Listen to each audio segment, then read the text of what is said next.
قرآن پاک کے اندر فرماتے ہیں کہ اللہ حکمت دیتا ہے جسے چاہے، اور جسے حکمت ملی اسے بڑی بھلائی ملی، نصیحت نہیں مانتے مگر عقل والے۔ یہ حکمت ہے کیا؟ حکمت کی ایک پری کنڈیشن بھی ہے۔ اللہ پاک نے قرآن پاک کے اندر ایک اور مقام پہ بھی فرمایا، نبی اکرم نور مجسم علیہ الصلاۃ والسلام کے بارے میں، ان کے آنے کے مقاصد جو اللہ پاک نے بیان فرمائے کہ وہ تم پر ہماری آیات تلاوت فرماتے ہیں، پھر تمہیں پاک کرتے ہیں، پھر تمہیں کتاب کا پختہ علم سکھاتے ہیں، اور اس کے بعد نیکسٹ سٹیپ کیا ہے؟ تمہیں حکمت سکھاتے ہیں، حکمت عطا کرتے ہیں۔ یہ حکمت ہے کیا؟ کوئی اس کو فلسفہ کہہ رہا ہے، کوئی کچھ کہہ رہا ہے، کوئی کچھ کہہ رہا ہے۔ امام غزالی رحمۃ اللہ علیہ کے نزدیک علوم بنیادی طور پر دو قسم کے ہیں۔ ایک علم وہ جو ہمیں دنیا میں رہنے سہنے کا ڈھنگ سکھاتا ہے، دنیا کی کامیابی آپ اس کو سمجھ لیں، اس کو آپ نے ہنر فرمایا ہے۔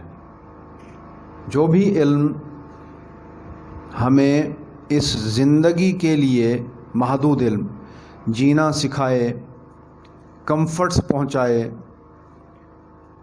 معاشرتی معاملات کیسے نپٹانے یہ بتائے، صرف اس دنیا تک محدود ہو، اس کو امام غزالی فرماتے ہیں کہ یہ ہنر ہے، یہ علم نہیں ہے۔ علم اصل وہ ہے جو نہ صرف اس دنیا میں بلکہ عقبہ میں بھی کام آئے۔ تو آج آپ کی خدمت میں یہ 7 ٹائپس آف انٹیلیجنس ایک لیکچر ہے ہمارے استاد محترم کا، کوشش کروں گا مختصر سے وقت میں اس کو سمیٹنے کی کہ یہ حکمتیں کیا ہیں۔ پہلی حکمت جو ہے روحانی حکمت ہے، اس طرح میں جلدی چلاتا ہوں اس کو۔ تو یہ 7 قسم کی جو حکمتیں ہیں، ایک روحانی حکمت ہے، ایک جسم کی حکمت ہے، ایک جذبات کی حکمت ہے، ایک ذہن کی ہے، ایک دل کی ہے، ایک معاشی ہے، اور ایک وقت کی حکمت ہے۔ تو ہم نے یہ دیکھنا ہے کہ آیا ہم ان حکمتوں سے کام بھی لے رہے ہیں یا نہیں لے رہے، اپنی ہی عقل سے اپنی زندگی گزارے جا رہے ہیں۔ تو اس کو ہولسٹک اپروچ بھی کہتے ہیں، مجموعی حکمت۔ تو اصل جو حکمت ہے جو اللہ پاک نے جس کا بیان فرمایا ہے قرآن اور حدیث کی روشنی میں، وہ یہ ہے، یہ تمام چیزیں، وقت ہو، جسم ہو، عقل ہو، خواہشات جذبات ہوں، روح ہو اور سوچ ہو، یہ تمام کی تمام حکمتیں جو ہیں ان کا منبع اور محور اور سیمپل رول ماڈل اللہ پاک نے نبی اکرم نور مجسم علیہ الصلاۃ والسلام کو بنا کر بھیجا ہے، کیونکہ ان کی ذات اقدس قیامت تک آنے والے انسانوں کے لیے، چاہے وہ خاوند ہے، چاہے وہ کمانڈر ہے، چاہے وہ کاروباری ہے، چاہے وہ معلم ہے، استاد ہے، سب کے لیے بہترین نمونہ رول ماڈل جو کر کے دکھایا، ان تمام حکمتوں کا مجموعہ جو ہیں وہ نبی اکرم نور مجسم علیہ الصلاۃ والسلام ہیں۔ تو یہ 7 قسم کی حکمتیں ہیں جو ہمیں یہ سکھاتی ہیں، شریعت محمدی کی 7 حکمتیں ہمیں یہ سکھاتی ہیں کہ اس زندگی کو کیسے کامیابی کے ساتھ گزارنا ہے، اور اس زندگی کے بعد کی بھی زندگیاں ہیں ان میں کیسے کامیاب رہنا ہے۔ تو روحانی حکمت کیا ہے؟ روحانی حکمت یہ ہے کہ بندہ یہ جانے کہ یہ روح آئی کہاں سے ہے، یہ روحانی حکمت ہے۔ آپ کی اور میری جو اصل ہے وہ اللہ پاک نے یہ جو روح تخلیق فرمائی، وہ روح ہے، یہ کہاں سے آئی، یہ روحانی حکمت ہے۔ اس روح کی کہانی جاننا۔ ہم تو یہ سمجھ رہے ہیں کہ ہم پیدا ہوئے اس زمین پر، ہر کسی کو اپنی ڈیٹ آف برتھ یاد ہے کہ میں جی فلاں سال فلاں دن پیدا ہوا، لیکن اصل آپ کی پیدائش کب ہوئی یہ نہیں پتہ کسی کو بھی۔ آپ کی اصل پیدائش جو ہے وہ تو روح ہے، یہ تو روح ٹرانسفر ہوئی، شفٹ ہوئی ایک مکان سے دوسرے مکان میں۔ عالم ارواح کے مکان سے عالم دنیا کے مکان میں. آپ سمجھ رہے ہیں کہ میں آج پیدا ہوا, 1970 میں پیدا ہوا, کوئی 1960 میں پیدا ہوا, کوئی 50 کی دہائی میں پیدا ہوا. تو یہ روحانی حکمت ہمیں یہ بتاتی ہے کہ عالم ارواح بھی ایک جہان رہا ہے جس میں ہم رہے ہیں, اور اس میں بھی کوئی باتیں ہوئی ہیں. وہ کیا باتیں ہوئی ہیں؟ اللہ پاک نے عالم ارواح میں انسانوں کو, جنات کو, فرشتوں کو, تمام ذی روح جتنی بھی مخلوق اللہ نے تخلیق فرمائی ان کی روحوں کو جمع کر کے تو ایک عہد لیا, الست بربکم. یہ ہے روحانی حکمت. وہ عہد کسی کو یاد ہی نہیں. وہ ساؤنڈ, وہ آواز, وہ خوبصورت آواز اپنے مالک و خالق کی جو آپ کی اور میری روح نے سنی ہوئی ہے, کسی کو یاد ہی نہیں ہے.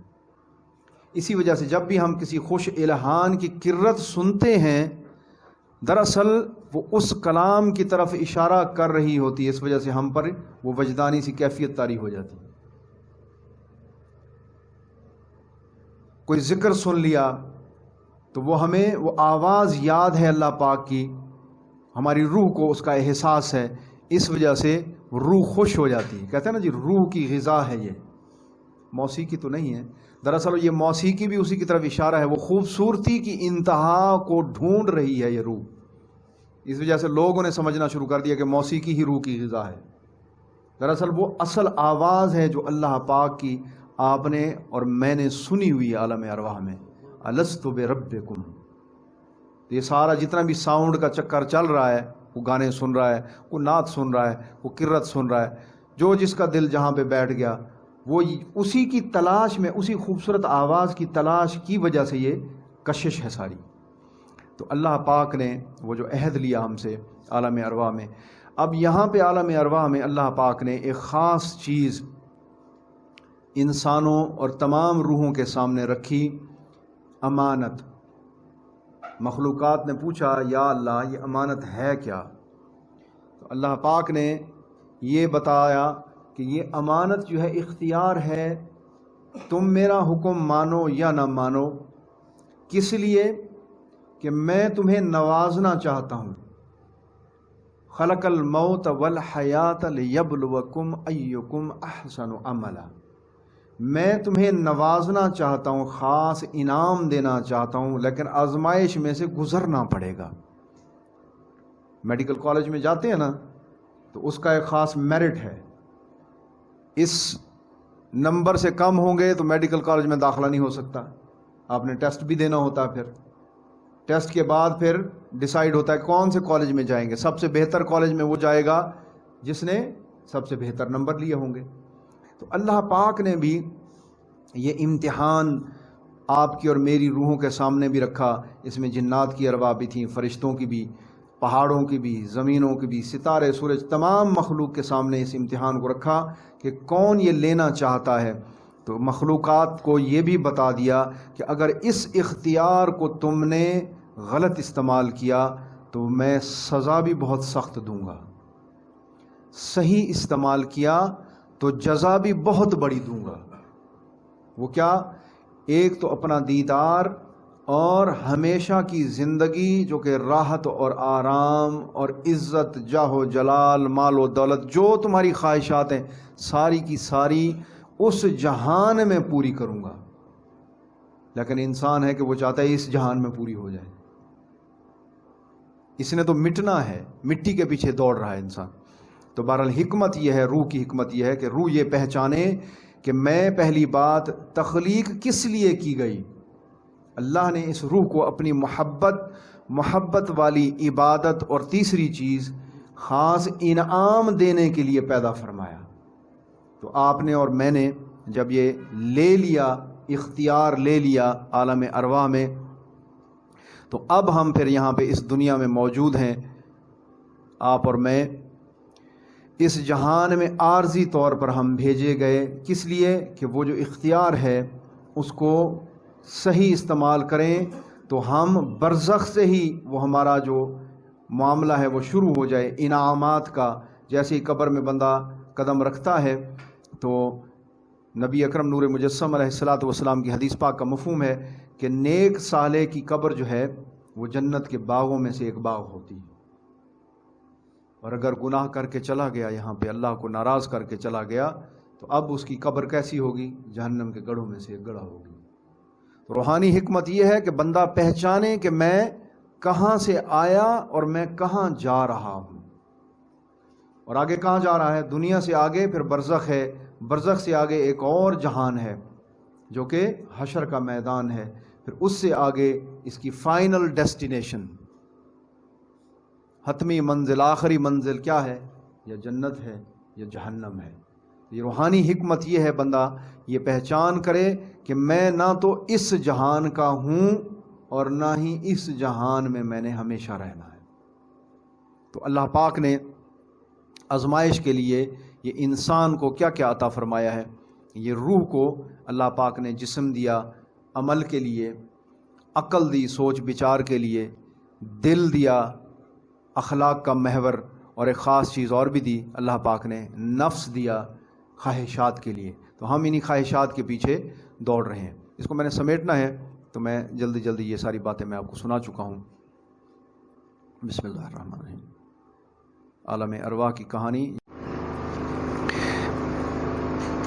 یہ 7 اعضاء ہیں، یہ ایسے سمجھیں، یہ جو دل ہے ہمارا روحانی دل، اس کے ساتھ یہ جسم کے 7 اعضاء جڑے ہوئے ہیں، اور ان 7 اعضاء کے ذریعے بندہ اپنے دل میں یا تو سیاہی پہنچا رہا ہے یا نور پہنچا رہا ہے۔ یہ 7 نہریں سمجھ لیں، دل ایک دریا سمجھ لیں۔ دل کو یوں بھی کہا جا سکتا ہے، یہ اخلاق کا محور تو ہے ہی صحیح، یہ جیسے کمپیوٹر کا ایک سی پی یو ہوتا ہے، برین ہوتا ہے، یہ روح کو چلانے کا، فیصلہ کرنے کا حاکم دل ہے۔ تو یہ جب اگر سیاہ ہو جاتا ہے، جب ہم یہ اپنے 7 اعضاء سے وہ کام کرتے ہیں جو اللہ کو پسند نہیں ہے، تو یہ دل کالا سیاہ ہو جاتا ہے، اور جب یہ سیاہ ہو جاتا ہے تو پھر اب نہ نیکی نہ بدی، دونوں کا فرق بندے کو نظر ہی نہیں آتا۔ جھوٹ بولتا ہے، کہتا ہے یہ تو سارا معاشرہ ہی بول رہا ہے، دھوکہ دیتا ہے، کہتا ہے سب ہی دھوکہ دے رہے ہیں۔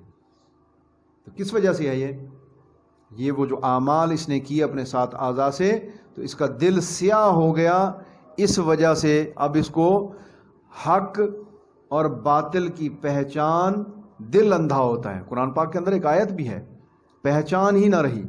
اللہ پاک فرماتے ہیں، کم و بیش اس کا مفہوم یہ ہے آیت کا، کہ آنکھیں اندھی نہیں ہوتی، دل اندھے ہوتے ہیں۔ یہ جب دل اندھا ہو جاتا ہے تو کیا وہ دیکھنا چھوڑ دیتا ہے؟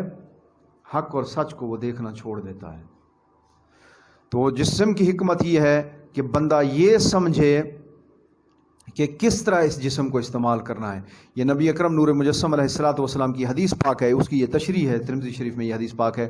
سرکار دو عالم علیہ السلام نے فرمایا، جس کا کم و بیش مفہوم یہ ہے کہ بندہ جب بھی کوئی گناہ کرتا ہے تو اس کے دل پر سیاہ دھبا لگتا ہے۔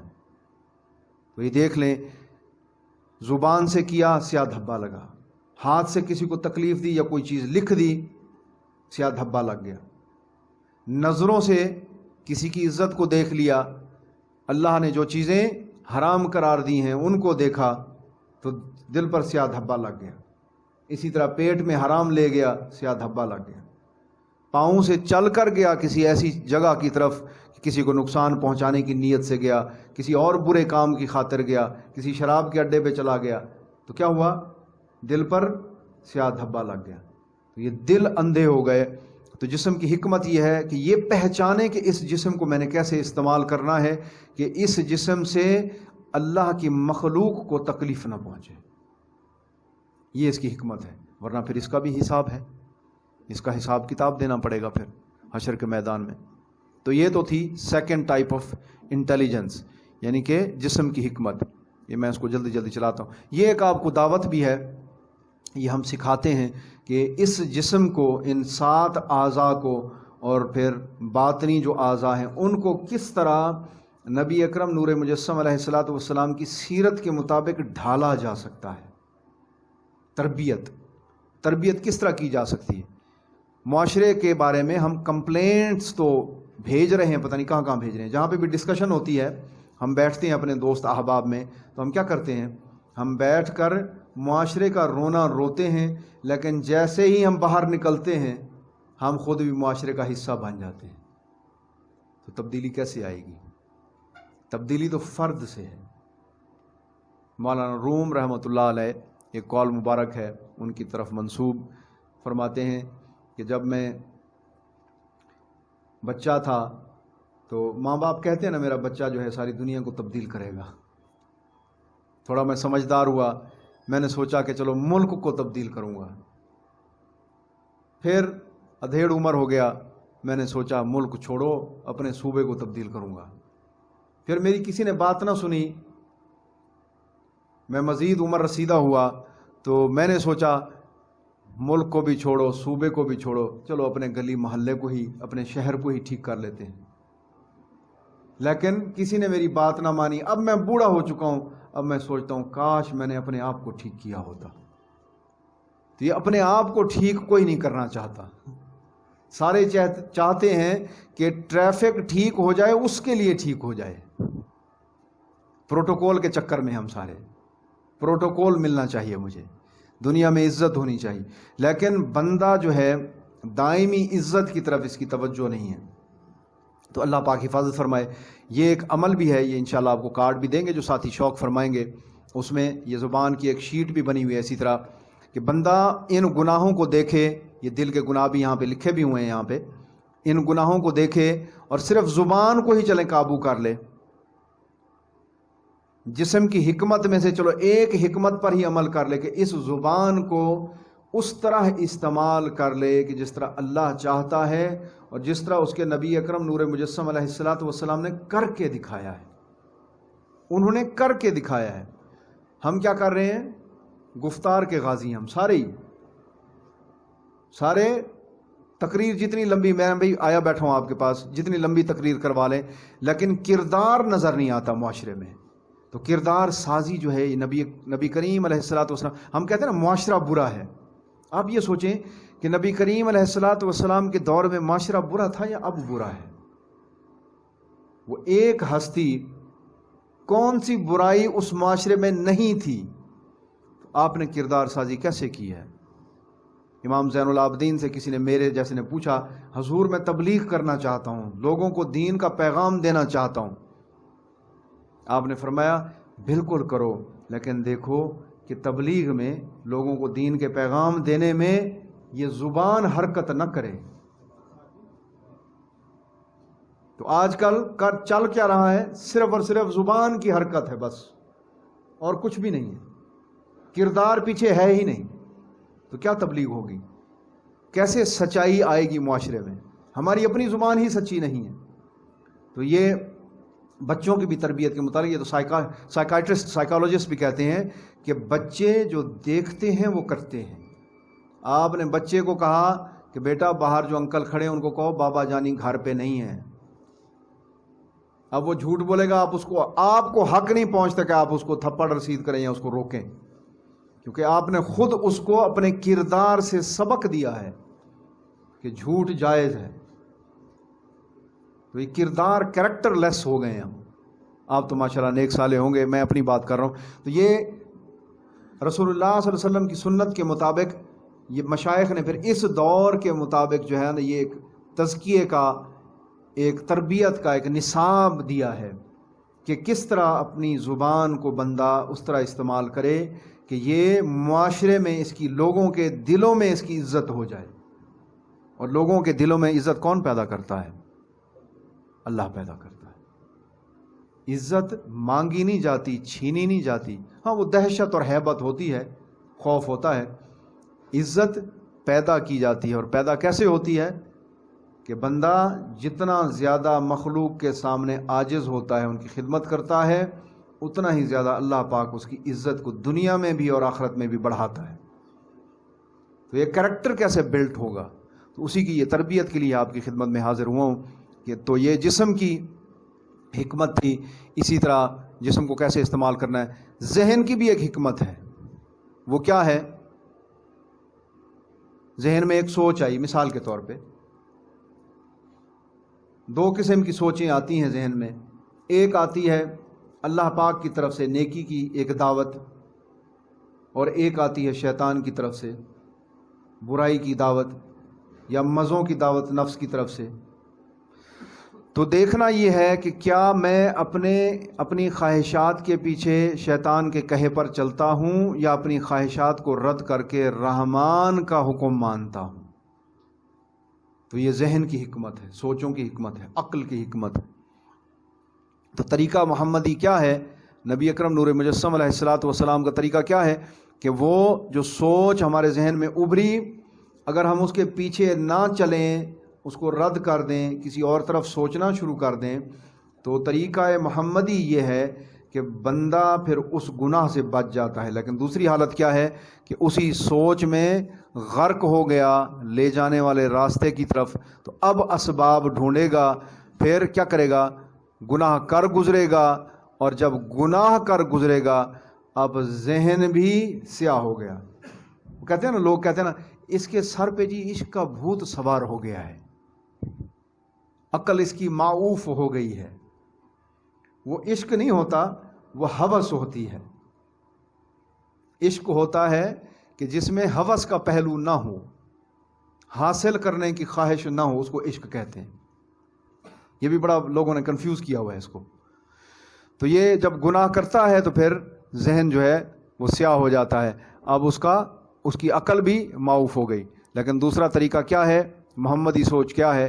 جیسے ہی گناہ کی چنگاری ذہن میں ابھری تو اس نے اس کو رد کر دیا، اپنے ذہن کو پلٹایا، اللہ اور اس کے رسول علیہ الصلاۃ والسلام کی متعلق سوچنا شروع کر دیا۔ یا پھر جیسے قرآن پاک کے اندر اللہ پاک نے بھی فرمایا نا کہ بہت گمان سے بچو۔ بعض گمان کیا ہوتا ہے؟ گناہ ہوتا ہے۔ اور عیب نہ ٹٹولو، یہ ساری حرکتیں کہاں کرتا ہے؟ وہ اپنے ذہن میں۔ پھر جیسے ہی وہ زبان پہ آیا، اللہ پاک فرماتے ہیں غیبت نہ کرو، کیا تم پسند کرتے ہو کہ اپنے مرے ہوئے بھائی کا گوشت کھاؤ؟ تو سیڈ کہاں سے ہے؟ بیج جس میں سے یہ غیبت کا درخت اگا بلکہ پھل آیا، وہ کہاں سے ہے؟ بدگمانی سے۔ بہت گمان سے بچو۔ تو بندہ اگر ذہن میں کسی کے بارے میں، اپنے دوست احباب رشتہ دار، اپنے بیوی بچوں کے متعلق بندہ بدگمانیاں شروع کر دیتا ہے، تو یہ اگر آتا بھی ہے، بدگمانی آتی بھی ہے، تو یہ سمجھ لے کہ یہ شیطان کا وسوسہ ہے، یہ گھر والوں کو لڑوانے کا چکر ہے، دوستوں کے ساتھ لڑوانے کا چکر ہے، تو بندہ فوراً ہی ان کے بارے میں اچھا گمان کرنا شروع کر دے۔ نبی اکرم نور مجسم علیہ الصلوۃ والسلام کا یہ حکم بھی ہے کہ اپنے مسلمان بھائی کے متعلق اچھا گمان رکھا کرو۔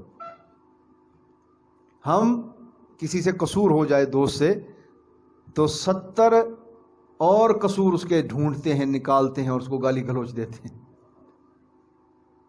اور حکم کیا ہے کہ اس کے لیے 70 قسم کی بہانے ڈھونڈو اس کو معاف کرنے کے۔ ہم الٹ چل رہے ہیں۔ تو یہ کیا تھی؟ روح کی حکمت، جسم کی حکمت اور عقل کی حکمت۔ بسم اللہ الرحمن الرحیم، کچھ لمبا ہو جائے گا۔ اچھا، یہ خاص بات آپ کی خدمت میں عرض کرنی ہے، اس کو میں پھر تھوڑا سمیٹتا ہوں۔ 43 ہو گئے ہیں، انشاءاللہ اس کو 10 منٹ آپ کو جو ہے 7 منٹ میں یہ ساری میں گفتگو سمیٹ کے، تو آپ کو 10 منٹ پھر کوسچن آنسرز کے لیے بھی دیں گے۔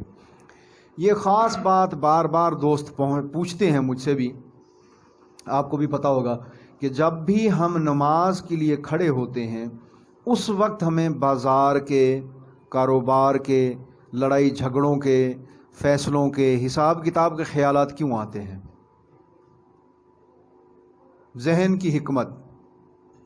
یہ بھی اللہ کے محبوب علیہ الصلاۃ والسلام نے یہ ٹریننگ فرمائی ہے اپنے صحابہ کی، یہ بھی آپ کو سکھایا جا سکتا ہے، اس کی بھی ٹریننگ ہے۔ اسی طرح یہ شیٹ ہے، جیسے زبان کی حاضری کا ایک نظام ہے کہ کس طرح اپنی زبان کو ٹرین کر کے تو قابو کیا جا سکتا ہے، اسی طرح اپنی سوچوں کو بھی ٹریننگ دے کر تو قابو کیا جا سکتا ہے۔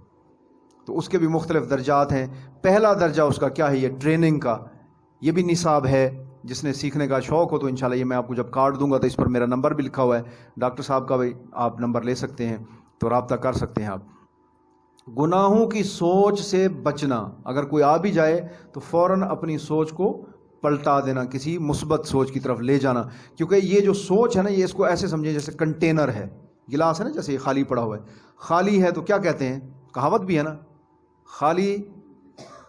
خالی دماغ بس۔ تو اس کو آپ مصروف کر لیں، اس کو بھر لیں. کس سے؟ مثبت سوچوں سے بھرے رکھیں. منفی سوچ آئے گی بھی صحیح تو کنٹینر تو پہلے ہی بھرا ہوا ہے، وہ کیا ہوگا؟ ویسے ہی پلٹ جائے گی. آئے گی ضرور، پلٹ جائے گی. تو ہم نے اپنی سوچوں کو، اپنے کنٹینر کو ابھی خالی رکھا ہوا ہے، بلکہ اس میں کچھ تو گندگی بھری ہوئی ہے، کچھ خالی رکھا ہوا ہے. تو یہ پہلا درجہ کیا ہے اس کا ٹریننگ کا؟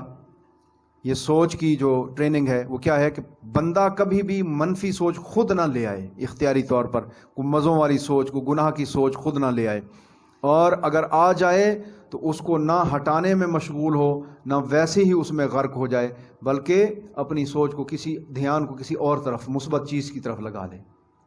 معاشرے کی بھلائی کے متعلق سوچنا شروع کر دے، اللہ کے متعلق سوچنا شروع کر دے، اللہ کے رسول کے متعلق، صحابہ کرام ہیں، اولیاء ہیں، اپنے گھر والوں کے متعلق ہی مثبت سوچنا شروع کر دے. تو یہ ٹریننگ ہے اس کی.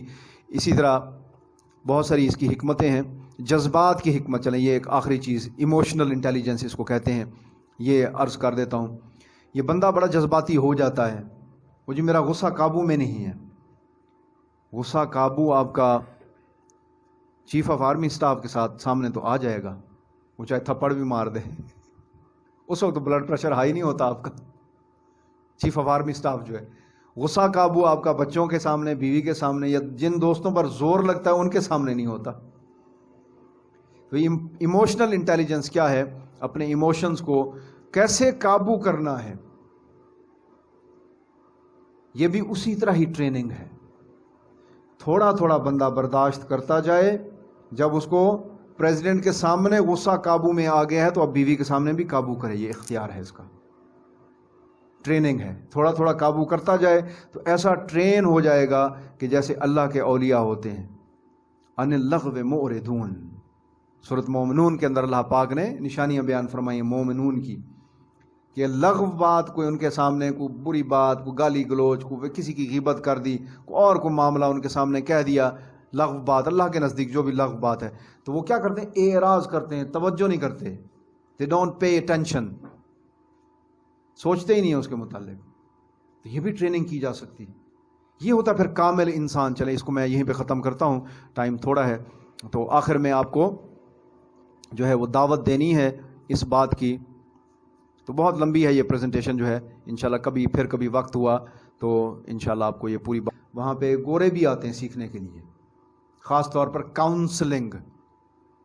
یہ ہمارے یہاں پہ تو نہیں ہے، جیسے میرج کاؤنسلنگ ہے، ایڈکشن کاؤنسلنگ ہے، میاں بیوی لڑ پڑے صلح کیسے ہوگی، اس کی کاؤنسلنگ ہے. جیسے کاؤنسلرز ہوتے ہیں، آپ پیسے دے کر جاتے ہیں سائیکاٹرسٹ کے پاس، سائیکالوجسٹ کے پاس، وہ آپ کا فیصلہ کرتا ہے میاں بیوی کا، کس کا قصور ہے، تم مان لو بھائی، تم معافی مانگ لو بھائی، چلو بھی صلح کرو. یہی ہوتا ہے کاؤنسلنگ. تو یہ اسلامک پوائنٹ آف ویو، شریعت میں، سنت میں کس کے کیا حقوق ہیں. جب گوروں کو یہ بتائے جاتے ہیں بھی شادی میں کس کے کیا حقوق ہیں، ان کو بھی وہ کہتے ہیں نا چھماکا ہوتا ہے، ذہن روشن ہوتا ہے. اچھا میں تو اپنے حق نہیں پورے کر رہا، اس وجہ سے جھگڑا ہوتا ہے، جھگڑے مٹ جاتے ہیں ان کے. اسی طرح ایڈکشن ہے کہ شراب نہیں چھوٹ رہی، اس کو کیسے کاؤنسل کرنا ہے، ہمیں تو یہ نہیں پتا. حالانکہ یہ علم رسول اللہ صلی اللہ علیہ وسلم نے خود چھوڑا ہوا ہے.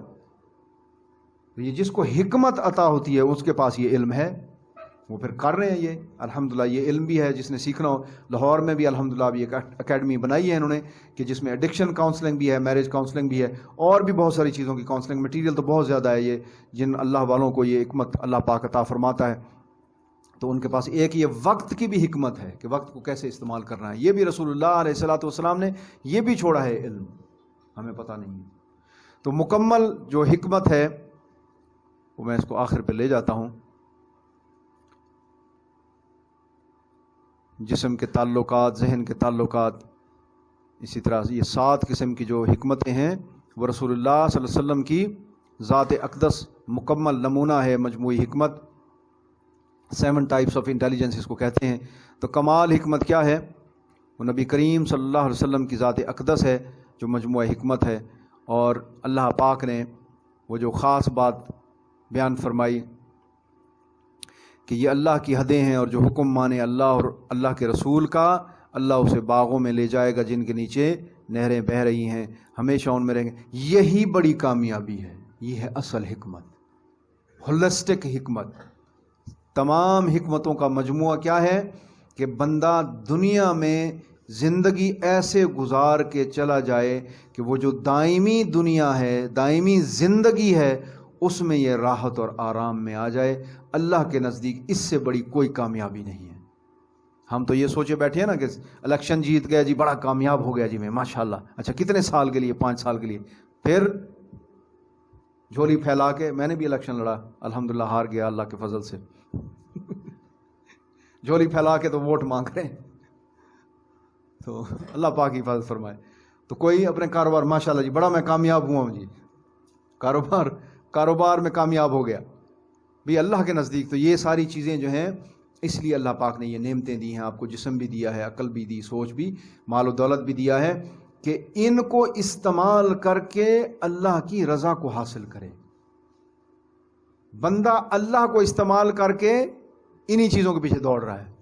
جیسے ہمارے استاد صاحب نے ایک لیکچر دیا تھا پچھلی مرتبہ جب وہ تشریف لائے تھے، تو ان کو یہ بات بڑی پسند آئی کہ یار رزاق پڑھ رہا ہے اور پیچھے کیا ہے؟ پیسہ پیسہ پیسہ پیسہ پیسہ کر رہا ہے۔ یا رزاق ہڈن ایجنڈا کیا ہے؟ دل میں کیا رکھ کے بیٹھا ہوا ہے؟ پیسہ پیسہ پیسہ، اس لیے پڑھ رہے ہیں تسبیح۔ تو اللہ کو استعمال کر رہے ہیں، کس لیے؟ کسی اللہ والے کے پاس بھی ہم جاتے ہیں نا، دنیا کے مسائل ہی حل کرانے کے لیے جاتے ہیں۔ بھئی اللہ والے اگر اس لیے ہوتے تو سب سے بڑے اللہ والے تو اللہ کے رسول علیہ الصلوۃ والسلام ہیں۔ پھر آپ کا کوئی ایک صحابی بھی بیمار نہ ہوتا، آپ خود بھی بیمار نہ ہوتے، آپ کو پتھر نہ لگتے، آپ فاقہ کشی نہ کرتے، 40 دن چولہا نہیں جلتا، کھجوروں اور پانی پہ گزارا نہ فرماتے، جنگیں نہ ہوتیں، آپ بیمار نہ ہوتے، آپ کی ازواج بیمار نہ ہوتی، آپ کی اولاد وصال نہ فرماتی۔ بھی اللہ والوں کا یہ کام ہے۔ اللہ والوں کا کام ہے بندے کو جو گناہوں کی حالت میں کھڑا ہے اس کو پکڑ کر اللہ سے ملا دینا۔ یہ ہے اللہ والوں کا کام، یہی حکمت ہے، ہولسٹک انٹیلیجنس اس کو کہتے ہیں۔ اللہ کے نزدیک سب سے بڑی حکمت یہی ہے کہ انسان یہ پہچان لے کہ میں کس لیے تخلیق کیا گیا اور میرا ٹھکانہ کیا ہے، میں کہاں سے آیا اور کہاں جا رہا ہوں، اور اس دنیا کے بازار میں میں کیوں گم ہوا پھر رہا ہوں۔